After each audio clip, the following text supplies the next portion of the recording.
Ka përfunduar numërimi I votave të të gjitha shteteve, ndërsa mbetet peng vetëm Greqia. Për 53.000 votat e emigrantëve të Greqisë pritet të vendoset sot në orën 15:00 në një mbledhje ku kreu I KQZ-s Ilirian Celibashi do të vendosë sa I përket votave të cilat janë bllokuar për shkak të kontestimeve të Partisë Demokratike, që çdo zarf I ardhur nga shteti helen të ndahet veç.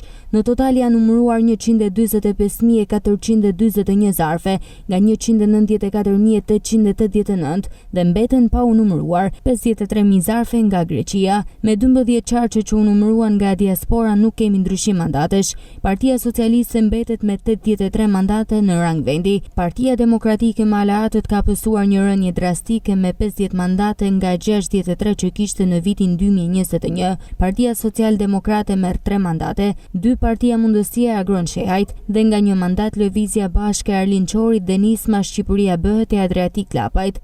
Partia Socialiste ka marrë mbështetjen më të madhe nga diaspora me 77.901 vota, ose e përkthyer 54.18% të totalit të votave të numëruara. Koalicioni Partia Demokratike Aleanca për Shqipërinë Mallështore renditet e dyta me 40.510 vota, ose e përkthyer në 28.17%. Në vend të tretë është koalicioni Nisma Shqipëria Bëhet me 11.651 vota.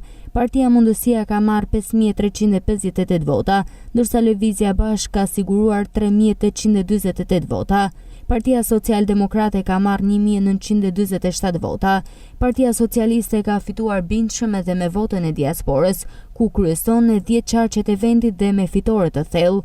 Partia Demokratike ka marrë fitore vetëm në 2 qarqe, Kukës dhe në Shkodër, ku Partia Demokratike kryeson me 5.545 vota, ose e përkthyer në 42.49%, ndërsa Partia Socialiste ka 5.153 vota, ose e përkthyer në 39.49%.